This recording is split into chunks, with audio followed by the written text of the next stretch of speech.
దేవుని నామానికి మహిమ కలుగునుగాక. ప్రియ క్రైస్తవ జనాంగమా, మీ అందరికీ ప్రభునామం పేరట వందనాలు చెప్పుకుంటున్నాను.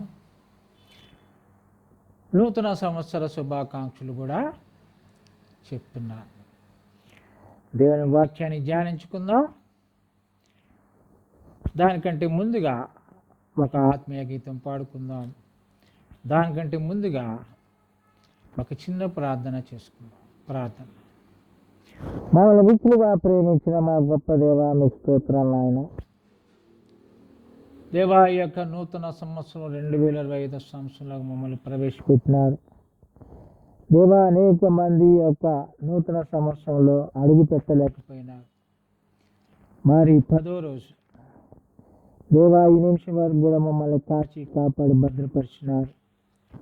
దేవా, ఈ యొక్క సంవత్సరం అంతా కూడా మీ కాపుదల మాకు దయచేయండి. వాక్యాన్ని ధ్యానించడానికి నాతో మాతో మాట్లాడు. సిలుచాడు మరుపరచండి. ఎవరైతే యొక్క ప్రోగ్రామ్ని వీక్షిస్తున్నారో వారి కుటుంబాలు దీవించు ప్రభా. వాతావరణ అదుపులో వచ్చినారు. సమస్త అందుక చీరచిక్కిన ఏసునామను వర్ధిస్తున్నాను. కొలవానండి మా ప్రభును మా రక్షణ యేసు క్రీస్తునామను అది వేడుకుంటున్నాం తండ్రి. ఆమేన్.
రాజా, నీ సన్నిధిలోనే ఉంటానయ్యా, మనసారా ఆరాధిస్తూ బ్రతికేస్తానయ్యా. రాజా, నీ సన్నిధిలోనే ఉంటానయ్యా, మనసారా ఆరాధిస్తూ బ్రతికేస్తానయ్యా. నేనుండాలేనయ్యా, నే బ్రతకాలేనయ్యా, నీవే లేకుండా నేనుండాలేనయ్యా, నీ తోడే లేకుండా నే బ్రతకాలేనయ్యా. నేనుండాలేనయ్యా, నే బ్రతకాలేనయ్యా, నీవే లేకుండా నేనుండాలేనయ్యా, నీ తోడే లేకుండా నే బ్రతకాలేనయ్యా. రాజా, నీ సన్నిధిలోనే ఉంటానయ్యా, మనసారా ఆరాధిస్తూ బ్రతికేస్తానయ్యా. రాజా, నీ సన్నిధిలోనే ఉంటానయ్యా, మనసారా ఆరాధిస్తూ బ్రతికేస్తానయ్యా.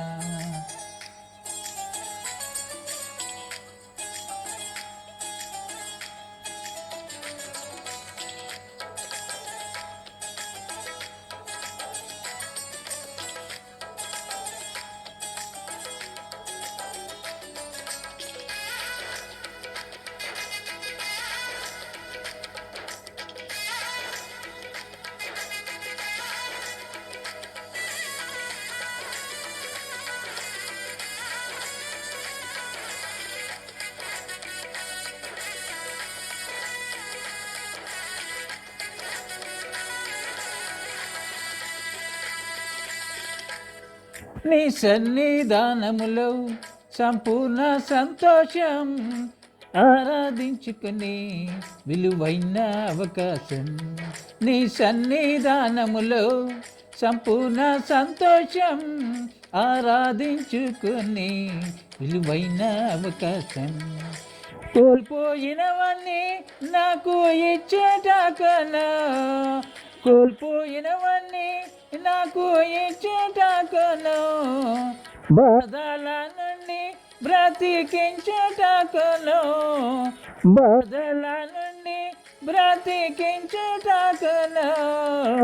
నీవే రాకపోతే నేనేమైపోదును, నీవే రాకపోతే నేనేమైపోదును.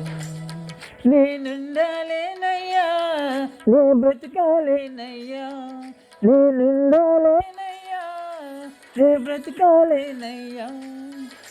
నీవే లేకుండా నేనుండాలేనయ్యా, నీ తోడే లేకుండా నే బ్రతకాలేనయ్యా. నీవే లేకుండా నేనుండాలేనయ్యా, నీ తోడే లేకుండా నీ బ్రతకాలేనయ్యా.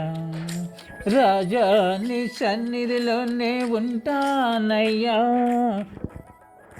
మనసారా ఆరాధిస్తూ బ్రతికేతానయ్యా.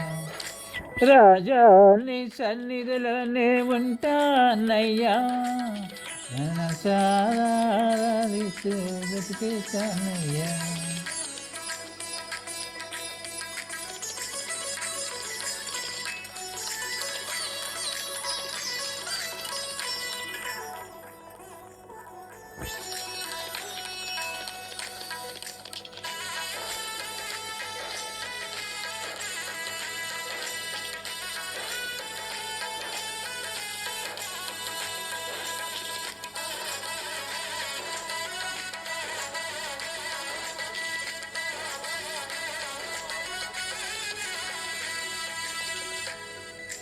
ఒంటరి పోరు నన్ను విసిగించిన, మనుషులెల్లరూ నన్ను తప్పు పట్టిన. ఒంటరి పోరు నన్ను విసిగించిన, మనుషులెల్లరూ నన్ను తప్పు పట్టిన. ఒంటరి వాడే 1000 మంది అన్నావు, నేను నానులే భయపడకు అన్నావు. ఒంటరి వాడే 1000 మంది అన్నావు, నేను నానులే భయపడకు అన్నావు. నేనంటే నీకు ఇంత ప్రేమ ఏంటయ్యా, నేనంటే నీకు ఇంత ప్రేమ ఏంటయ్యా. నేనుండాలేనయ్యా, నీ బ్రతకాలేనయ్యా. నీవే లేకుండా నేనుండాలేనయ్యా, నీ తోడే లేకుండా నే బ్రతకాలేనయ్యా. నీవే లేకుండా నేనుండాలేనయ్యా, తోడే లేకుండా నే బ్రతకాలేనయ్యా. రాజా నీ సన్నిధిలోనే ఉంటానయ్యా, మనసారా ఆరాధిస్తూ బ్రతికేతానయ్యా. రాజా నీ సన్నిధిలోనే ఉంటానయ్యా, మనసారా ఆరాధిస్తూ బ్రతికేతానయ్యా.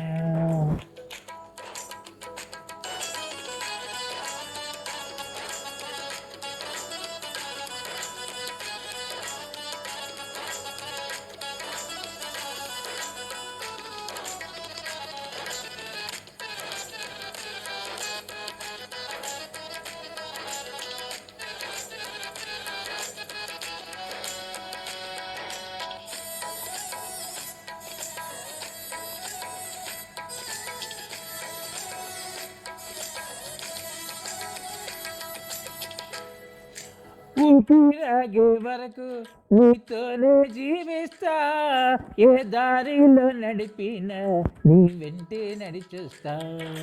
ఊపిరాగే వరకు నీతోనే జీవిస్తా, ఏ దారిలో నడిపినా నీ వెంటే నడిచొస్తా. విశ్వానికి కర్త నీవే నా గమ్యమో, విశ్వానికి కర్త నీవే నా గమ్యమో. నీ బాటలో నడుచుట నాకెంతో ఇష్టము, నీ బాటలో నడుచుట నాకెంతో ఇష్టము. నిన్ను మించిన దేవుడే లేడయ్యా, నిన్ను మించిన దేవుడే లేడయ్యా నేనుండలేనయ్యా నీ బ్రతకలేనయ్యా నీవే లేకుండా నేనుండలేనయ్యా నీ తోడే లేకుండా నీ బ్రతకలేనయ్యా నీవే లేకుండా నేనుండలేనయ్యా నీ తోడే లేకుండా నీ బ్రతకలేనయ్యా రాజా నీ సన్నిధిలోనే ఉంటానయ్యా మనసారా ఆరాధిస్తూ బ్రతికేతానయ్యా రాజా నీ సన్నిధిలోనే ఉంటానయ్యా మనసారా ఆరాధిస్తూ బ్రతికేతానయ్యా నేనుండాలేనయ్యా నే బ్రతకాలేనయ్యా నీవే లేకుండా నేనుండాలేనయ్యా నీ తోడే లేకుండా నే బ్రతకాలేనయ్యా నీవే లేకుండా నేనుండాలేనయ్యా నీ తోడే లేకుండా నే బ్రతకాలేనయ్యా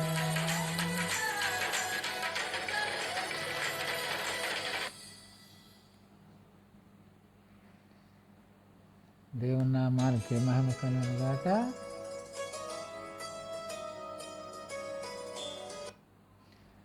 దేవుని వాక్యంలోనికి వెళ్దాం.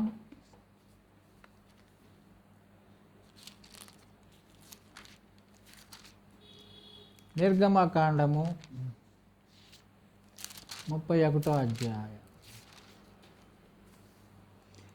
నిర్గమకాండము 31:18 వచనం.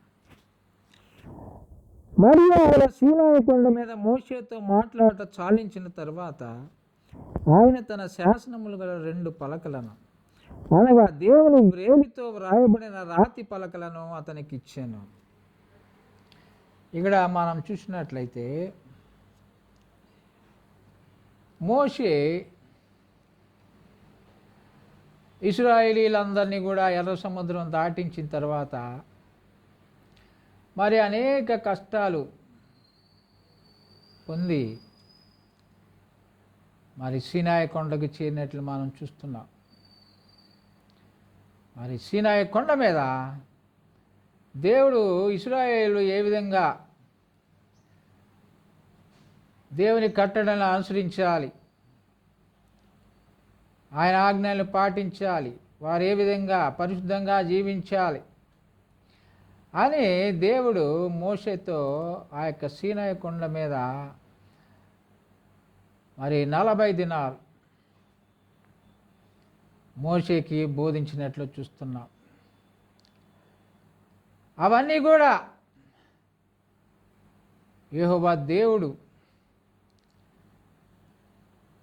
బోధించిన తర్వాత అవన్నీ మరి ఇక్కడ ఏమన్నారంటే ఆయన శాసనాలు మరి 40 దినాలు బోధించినవి అందులో రాయటము కుదరదేమో, కొన్ని శాసనాలు రాసినట్లు అంటే 10 ఆజ్ఞలు రాశారని మనం అనుకుంటాం. కాబట్టి తన శాసనములు గల 2 పలకలను అనగా దేవుని వ్రేలితో రాయబడిన రాతి పలకలను అతనికి ఇచ్చింది. అంటే దేవుడే ఆ యొక్క కొండ నుంచి 2 రాతి పలకలను చెక్కి సెపరేట్గా తీసి వాటి మీద దేవుని శాసనాల్ని రాసి మోషేకి ఇచ్చినట్లు చూస్తున్నాం. అయితే అవి ఎట్లా రాశారు, దేవుడు ఎట్లా రాసిండు? మనమైతే మరి పెన్ను ఉపయోగిస్తాం, పిల్లలు పెన్సిల్తో రాస్తారు. మరి పూర్వకాలంలో సిరాతో ఒక ఈక నీ సిరాలో ముంచి రాసేవారు. తాళపత్ర గ్రంథాలు గంటంతో రాసేవారు. తర్వాత పేపర్ కనుగొనబడింది, దాని మీద రాస్తున్నారు. మరి ఇప్పుడైతే ప్రింటింగ్ ప్రెస్లు వచ్చి మరి ఆ సెల్ ఫోన్లో కూడా మనం రాయటానికి వీలు పడుతుంది. మరి అయితే దేవుడు ఆయన సర్వ సృష్టికర్త, సర్వ సైన్యాలకి అధిపతి అయిన దేవుడు, అనంత జ్ఞాని అయిన దేవుడు. ఆయనకి పెన్ను అక్కర్లేదు, సిర అక్కరలేదు, గంటం అక్కరలేదు. ఆయన రాతి పలకల మీద వ్రేలితో రాసినట్లు మనం చూస్తున్నాం.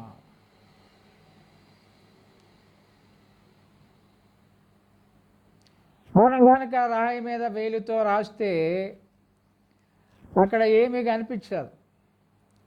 మట్టిలో రాయొచ్చు, ఇసుకలో రాయొచ్చు. ఇసుకలో రాస్తే ఆ నీళ్ళు వచ్చి అవన్నీ కూడా చెరిపేస్తాయి. మరి రాయి మీద దేవుడు, దేవాది దేవుడు, ఆశ్చర్యకరుడైనటువంటి మన దేవుడు వ్రేలితో రాసి ఇచ్చినాడు. అంటే ఆయన వ్రేలితో రాసింది స్పష్టంగా రాతి పలకల మీద కనిపిస్తున్నాయి.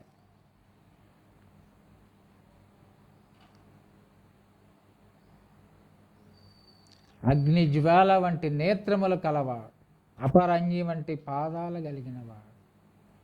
మరి ప్రభు ఆ సీనాయి కొండ మీద దిగి వచ్చినప్పుడు అదంతా కూడా మెరుపులు, ధ్వనులతో నిండిపోయి ధూమమయమైపోయి, అగ్నిమయమైపోయి, అది ఎవ్వరు కూడా సమీపించవద్దు, ముట్టుకోకూడదు, వారు చనిపోతారని దేవుడు ఆజ్ఞాపించినాడు. మరి ఆ యొక్క వ్రేలు, ఆయన వ్రేలితో రాస్తుంటే మరి ఆ రాయి మీద ఒక శిల్పి చెక్కితే ఎట్లా కనిపిస్తాయో ఆ విధంగా స్పష్టంగా కనిపిస్తున్నాయి. మరి ఆయన రాసినప్పుడు మరి గ్యాస్ కట్టర్తో కటింగ్ చేస్తే అది ఎంతలో ఇనప ముక్క అయినా తెగిపోద్ది. మరి ప్రభువారు రాసేటప్పుడు ఆ యొక్క రాతి పలకకి మొత్తం ఒక గ్యాస్ కట్టర్తో రాసినట్టు రాసినాడేమో దేవుడు.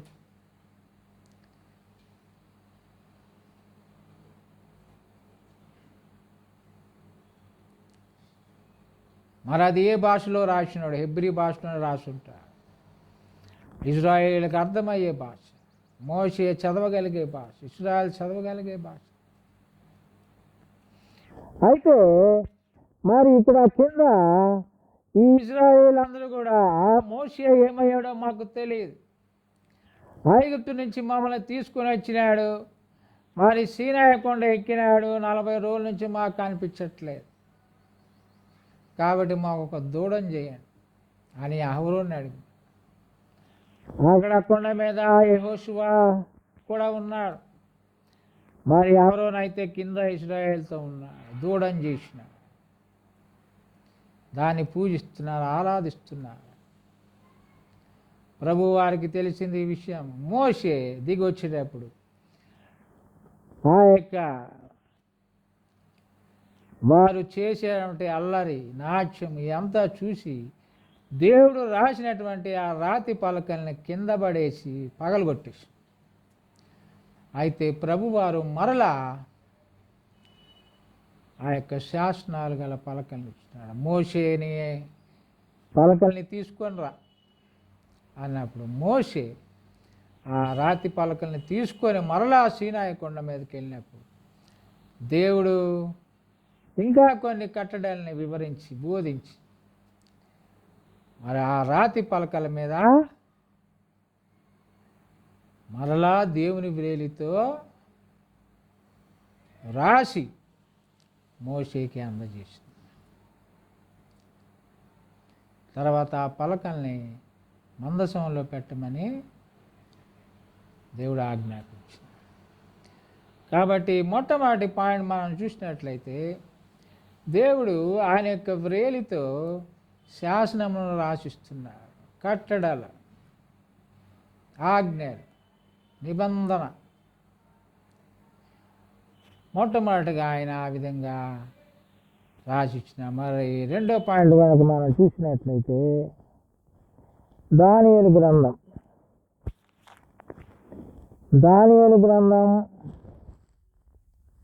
5వ అధ్యాయం దానియేలు 5:5. ఆ గడియలోనే మానవ హస్తపు వ్రేళ్ళు కనబడి దీపము దగ్గర రాజు యొక్క నగరు గోడ పూత మీద ఏదో ఒక రాత రాయుచున్నట్టుండెను.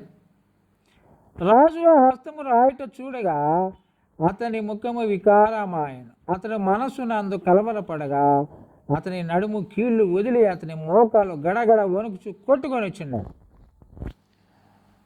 మరి మొట్టమొదటిగా మనం చూసినట్లయితే దేవుడు శాసనాలని మోషే తీసుకెళ్ళినటువంటి ఆ పలకల మీద రాసినట్లు చూస్తున్నాం. మరి రెండోసారి ఈ యొక్క బెల్షస్సర్ 1000 మందికి విందు చేశాడు. అంతకుముందు నెబుకద్నెజరు ఉన్నాడు. ఆయనకి చాలా గర్వం ఉండేది. అయితే దేవుడు ఆయన గర్వాన్ని అణిచివేసినాడు. మరి ఆ విషయము ఈయనకు కూడా తెలిసి ఉండొచ్చు. రాజు బెల్షస్సర్ నెబుకద్నెజరు ఏ విధంగా పశువులాగా మరి 7 సంవత్సరాలు జీవించినాడు, ఇవన్నీ కూడా తెలిసే ఉండొచ్చు బెల్షస్సర్కి. అయినా కానీ దేవుని భయం లేకుండా మందిర ఉపకరణాల్లో ఆ యొక్క ద్రాక్షారసము పోసుకొని త్రాగుతూ వారందరూ కూడా విందు చేసుకుంటున్నారు. అప్పుడు దేవుని యొక్క తీర్పు మరి ఒక మానవ హస్తం రూపంలో వచ్చి ఆ గోడ మీద రాస్తున్నట్లు చూస్తున్నాం. ఆయనకి తీర్పు మేనే తెక్కెలు ఫార్సి.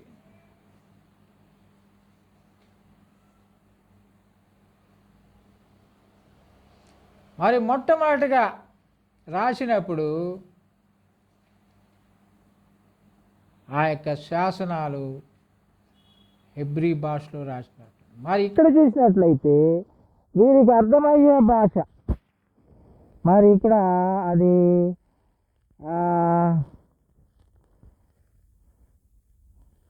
మనము 5వ అధ్యాయం 24లో చూసినట్లయితే దాని అర్థము దానియేలు చెప్తున్నాడు. మెనే టెకెల్ ఉఫార్సిన్. కాబట్టి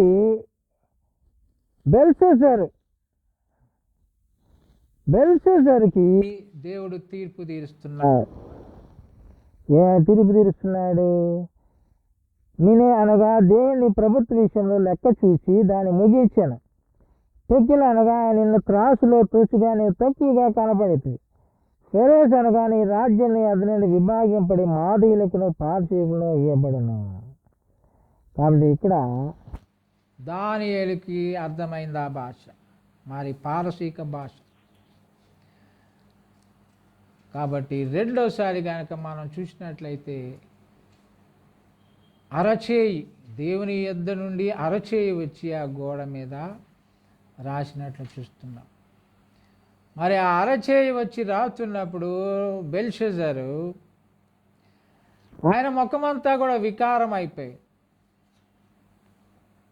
మోకాలు గడ గడ గడ వణుకుచున్నాయి, కొట్టుకొనుచున్నాయి. దేవుడు ఆయనకి తీర్పు తీర్చింది. ఆ తీర్పు ప్రకారం అదే రాత్రి శత్రువు వచ్చి బెల్షస్సర్ని, రాజైన బెల్షస్సర్ని హతమార్చటం మనం చూస్తాం. కాబట్టి దేవుని యొక్క తీర్పులు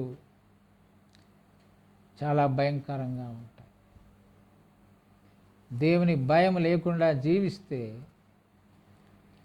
వాళ్ళు ఎంతటి రాజులైనా, ఎంతటి చక్రవర్తులైనా, ఎంతటి బలవంతులైనా, శూరులైనా, ధీరులైనా, వారు దేవుని తీర్పు వచ్చినప్పుడు గడ గడ గడ గడ మోకాలు కొట్టుకోవాల్సిందే.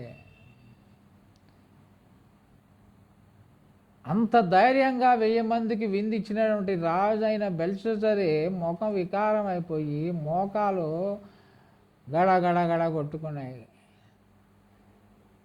మరి ఈ లోకంలోని బలవంతులు అనబడేవారు, అధికారులు అనబడేవారు, మరి ఇంకా ప్రైమ్ మినిస్టర్లు కానీ ప్రెసిడెంట్లు కానీ వారందరికీ దేవుని భయం లేకపోతే దేవుని తీర్పు అనేది వారి మీదకి వస్తుంది.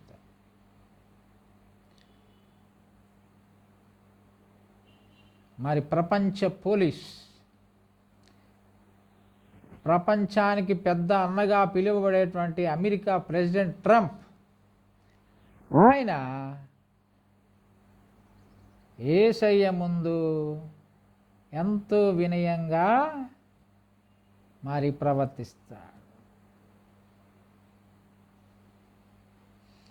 జీసస్ ఇస్ మై కింగ్, యేసయ్య నా రాజు, నేను అమెరికాకి ప్రెసిడెంట్ అయితే నాకు రాజు యేసయ్య అని మరి ప్రభు ముందు ఆయన ఎంతో వినమ్రంగా చెప్తున్నాడు. కాబట్టి దేవుని ముందు అందరూ కూడా మోకరిల్లాల్సిందే, యేసయ్య ముందు అందరూ మోకరిల్లాల్సిందే.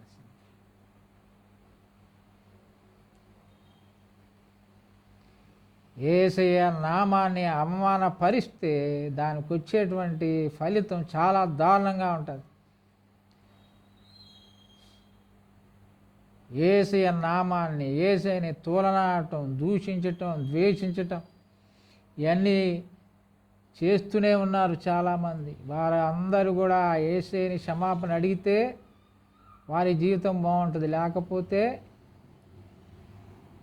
వారి మోకాలు కూడా గడ గడ గడ గడ వణుకొని కొట్టుకోవాల్సిందే. ముఖం అంతా వికారం అయిపోయి వారు గుండె నిబ్బరాన్ని కోల్పోయి పరిగెత్తాల్సి వస్తుంది. కాబట్టి ఇక్కడ రెండోసారి, మొట్టమొదటిసారి పలకల మీద రాసినాడు దేవుడు ఆయన వ్రేలితోటి, రెండోసారి గోడ మీద రాసినాడు. మొట్టమొదటిది శాసనాలు అయితే రెండోది తీర్పు, దేవుని యొక్క తీర్పు. మరి మూడో సంఘటన చూసుకుందాం. యోహాను సువార్త, యోహాను సువార్త 8వ అధ్యాయం.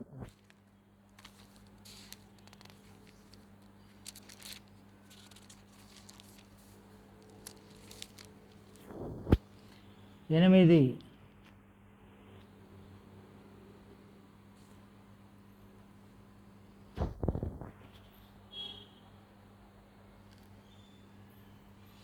ఆరో వచనం, యోహాను సువార్త 8:6. ఆయన మీద నేరము మోపవలనని ఆయన శోధించుచు ఇలాగని అడిగిరి. అయితే యేసు వంగి నేల మీద వ్రేలితో ఏమో రాయిచుండెను. వారు ఆయనను పట్టువదలక అడుగుచుండగా ఆయన తల ఎత్తి చూచి, మీలో పాపము లేనివాడు మొట్టమొదట ఆమె మీద రాయి వేయవచ్చునని వారితో చెప్పి మరలా వంగి నేల మీద రాయిచుండెను. వారు ఆ మాట విని పెద్దవారు మొదలుకొని చిన్నవారి వరకు ఒకని వెంట ఒకడు బయటికి వెళ్ళిరి. యేసు ఒక్కడే మిగిలిన. ఆ స్త్రీ మధ్య నిలబడి ఉండెను. యేసు తలే చూసి, అమ్మా, వారు ఎక్కడ ఉన్నారు? ఎవరో నీకు శిక్ష విధింపలేదా అని అడిగినప్పుడు ఆమె, లేదు ప్రభువా అని. అందుకు యేసు, నేను నీకు శిక్ష విధింప, నీవు వెళ్ళి ఆ పాపము చేయకమని ఆమెతో చెప్పాను. అది ఇక్కడ మూడోసారి ప్రభువారు వ్రేలితో రాస్తున్నారు. మొట్టమొదటిగా శాసనాల మీద రాసినాడు, రెండవదిగా గోడ మీద రాసినాడు. ఆ యొక్క బబులోను నగరం, రాజధాని నగరం, ఆ దీపం ఉన్న గోడ దగ్గర దీపం ఉంటే అక్కడ రాసినాడు, అందరు క్లియర్గా కనిపించటానికి. మరి మూడోసారి మరి ప్రభు ఎక్కడ ఉన్నాడంటే యోహాను 8:1 చూద్దాం. యేసు ఒలీవల కొండకు వెళ్ళాను. తెల్లవారుగానే యేసు తిరిగి దేవాలయంలోనికి రాగా ప్రజలందరూ ఆయన వద్దకు వచ్చింది కనుక ఆయన కూర్చుండి వారికి బోధించుచున్నారు.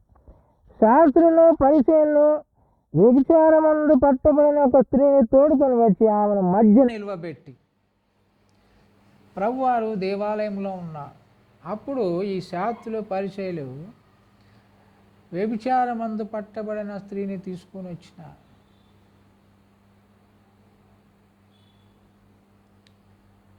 ఆమె ఇంట్లోకి వెళ్ళి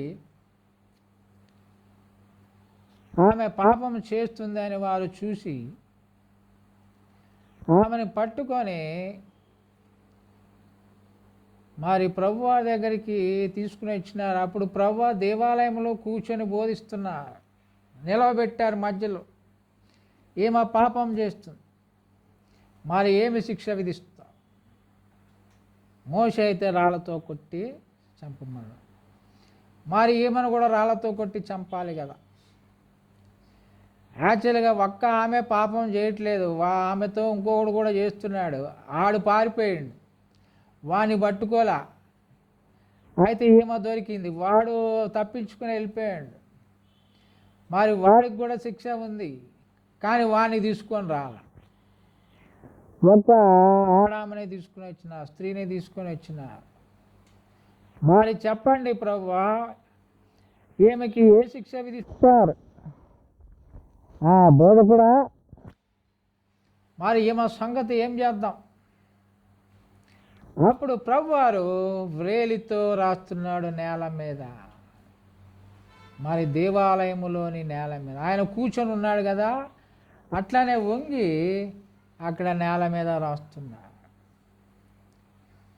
మరి ఆ నేల మీద రాసింది వారు చూసినారో లేదు. నేల మీద వ్రేలితో ఏమో రాయించింది. వారు ఆయన పట్టుబడులకు అడుగుచుండగా ఆయన తలెత్తి మీలో పాపం లేనివాడు మొట్టమొదట ఆమె రావేయచ్చినని వార్త వచ్చి, యాక్చువల్గా ఆయన వారి పేర్లు రాస్తున్నాడేమో.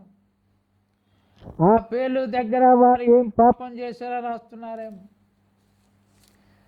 మరి వారందరూ కూడా ఏదో ఒక రకమైన పాపం చేసిన వారే.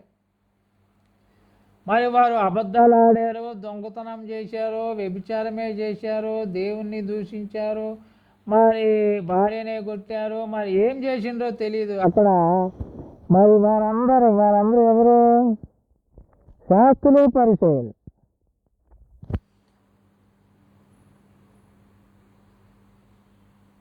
అయితే 9వ వచనం చూస్తే పెద్దవారు మొదలుకొని చిన్నవారి వరకు అక్కడ అందరూ అన్ని వయసుల వారు ఉన్నారు.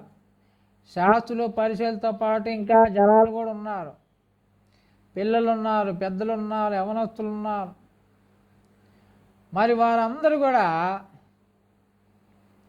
ఏదో ఒక రకమైన పాపం చేసిన వారే. వారందరికి కూడా శిక్ష కావాలి. వారి మనస్సాక్షికి తెలుసు వారు ఏ పాపం చేసినా, ఏ తప్పు చేసినా. మరి అవన్నీ కూడా ప్రభువు నేల మీద రాసినాడు, అక్కడ కనిపిస్తూనే ఉంది. మరి వారు చూసినారో లేదో కానీ ప్రభువారు ఏమన్నారంటే, మీలో పాపం లేనివాడు ఆమె మీద రాయలేదు.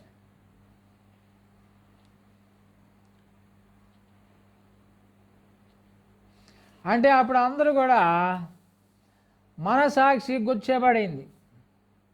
వారందరూ కూడా చేసిన తప్పు వారు తెలుసుకున్నారు. మనందరం కూడా పాపాత్ములమే, కాబట్టి మనకు కూడా శిక్ష ఉంది అని వారు తెలుసుకొని అక్కడి నుంచి వెళ్ళిపోవటం జరిగింది. అయితే యేసయ్య మరలా రాసిండు. మొట్టమొదటిగా మోషే దేవుడు రాసిన శాసనాల్ని పగలగొట్టినప్పుడు దేవుడు మరలా పలకల మీద రాసిండు. మరి కూడా మరలా రాస్తున్నాడు ఆయన. మరి మరలా ఏం రాసిండు? వాళ్ళు వెళ్ళిపోయినారు, ఇంకెవరు లేరు అక్కడ.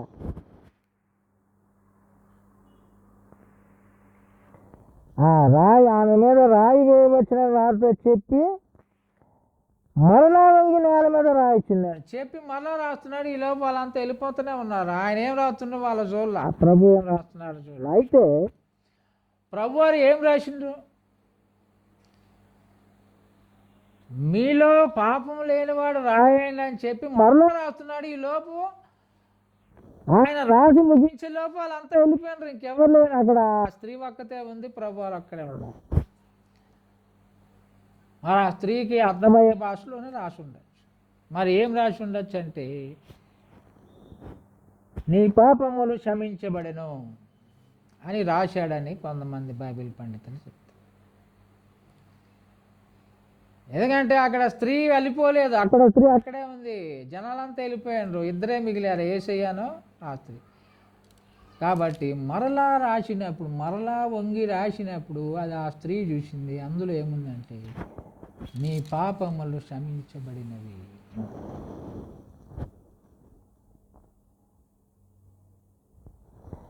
నేను కూడా నీకు శిక్ష విధింపాను.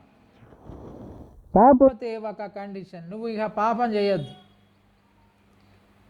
నువ్వు పాపం చేయొద్దు, మంచిగా బ్రతు, ఏమన్నా పని చేసుకొని బ్రతు అని ఆమెకి చెప్పినట్లు చూస్తున్నాం. కాబట్టి ఈ రకంగా మనం 3 సార్లు ప్రభువారు రాయటం చూస్తున్నాం. మొట్టమొదటి శాసనాలు, రెండోది రాజనగర గోడ మీద, మూడోది దేవాలయంలోని నేల మీద, మరి నాలుగోది ఆయన ఎక్కడ రాస్తున్నాడో మనం చూద్దాం. హెబ్రీలకు రాసిన పత్రిక 8వ అధ్యాయం, హెబ్రీ 8:10.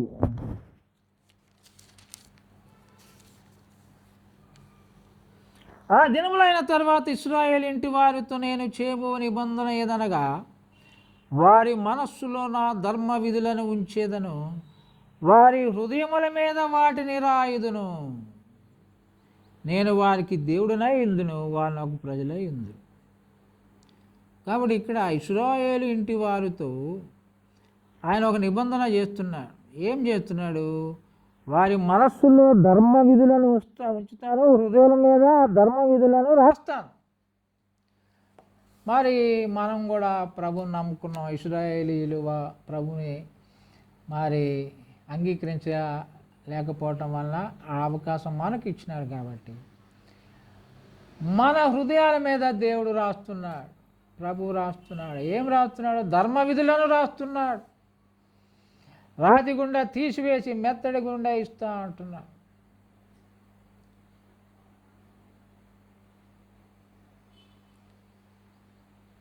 కాబట్టి ఆ మెత్తని హృదయం మీద, హృదయం అనే పలక, మెత్తని హృదయం అనే పలక మీద ఏమని రాస్తున్నాడంట? నా ధర్మ విధులను రాసేదను అంట.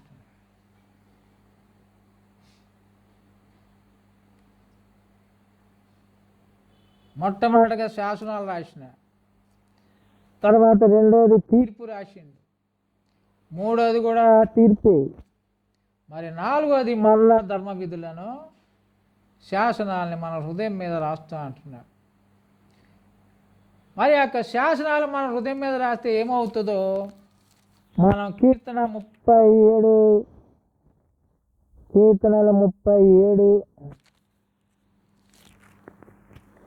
ప్రభువు ధర్మ విధులను, శాసనాన్ని మన హృదయం మీద రాస్తే ఏమవుతుందో 37-31లో చూసుకుందాం.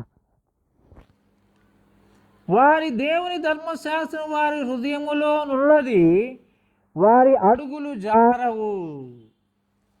కాబట్టి ఆయన ధర్మ విధులను మన హృదయం మీద రాసినప్పుడు, ఆయన శాసనాన్ని మన హృదయం మీద రాసినప్పుడు, ఆయన ఆజ్ఞల్ని మన హృదయం మీద రాసినప్పుడు మన అడుగులు జారవు. ఎందుకంటే మనకి గుర్తొస్తుంది. మరి ఇంకొకసారి ఏమందంటే మనస్సులో కూడా రాస్తా అన్నాడు.